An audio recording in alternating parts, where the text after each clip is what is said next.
The rain this winter has been relentless, unprecedented, and deadly. Nearly a foot of rain has fallen in just the last 4 days. The sheer volume of moisture has disrupted life for millions of people, many of whom moved to California for the great weather. Here's ABC's David MUIR. This could be California's wettest season ever, surrounding entire communities in water and mud. This season could also be one of the deadliest.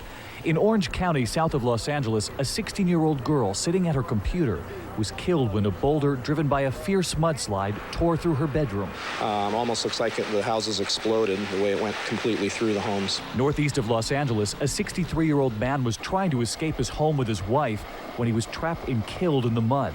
And in Sun Valley, a city worker fell into a 30-foot sinkhole. He was actually trying to free up one of the pieces of equipment, and actually the truck in which he was standing next to is now at the bottom of the pit. Meteorologists begin measuring the wet season in Los Angeles in July, and during a typical season, they'd be up to about 9 inches of rain by now. This season, they've already endured more than 31 inches of rain.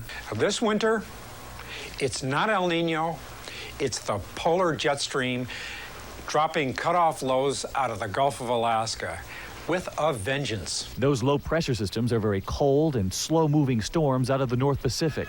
And forecasters say the jet stream continues to direct them straight into Southern California, one after another, since October. As we look ahead for the next 2 to 3 months, there is a potential for this to be the wettest winter in the historical record of Los Angeles. Have you ever seen a wet season like this one? I'm born and raised in California. No. James Smith showed us the river that's erased the entrance to the mobile home park where he lives north of Los Angeles. I have neighbors that literally lost their home. There's 4 homes inside that are red tagged that are gone. And here in Culver City tonight, a precarious situation with another storm in the forecast over the next 24 hours. Homeowners on this hill, as you can see, have put plastic tarps up on their backyards. They're hoping to keep the land from becoming any more wet than it already is. It's already begun to give way, but as I mentioned, in these next 24 hours, it could prove to be a very difficult task. Charlie? David MUIR in Southern California, thanks. New figures about Americans' life expectancy, numbers that surprised even the most experienced researchers. The government reported today that the average American can expect to live nearly 78 years. That's a record. At the same time, fewer Americans are dying. The number of deaths in 2004 was nearly 50,000 below the 2003 figure, the biggest decline in almost 70 years. So what's keeping Americans alive longer? It seems there are many answers. ABC's David MUIR has our closer look. Okay, one more.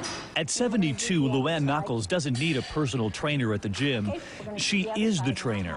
I walk to work every morning at 4:30 in the morning to open the gym. Luann is not surprised Americans are living longer. She sees it with her clients every day. And now the government is confirming it. This is the biggest drop in the number of deaths since about 1938. Even the doctors who crunch the numbers say they're not sure what's behind the drop. They were not expecting this. You would expect with an aging population for the number of deaths to increase just because the population is older and people at older ages have higher death rates. But not so. The Centers for Disease Control says American women will now live to be about 80 and a half, men just over 75.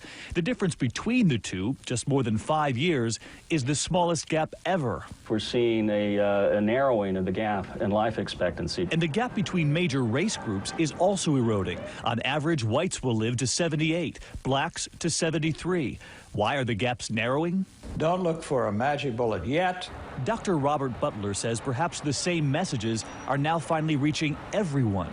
Fewer Americans are smoking, and more people are taking medications to fight heart disease. The older age group, much more attention to their health, much more physical activity, and the availability of certain significant medications like statins that lower cholesterol levels. Even without major medical advances, thousands fewer died in 2004 from the 3 main killers: heart disease, cancer, and stroke. Dr. Butler believes this proves Americans are not only growing older, but wiser when it comes to their health. I'm back exercising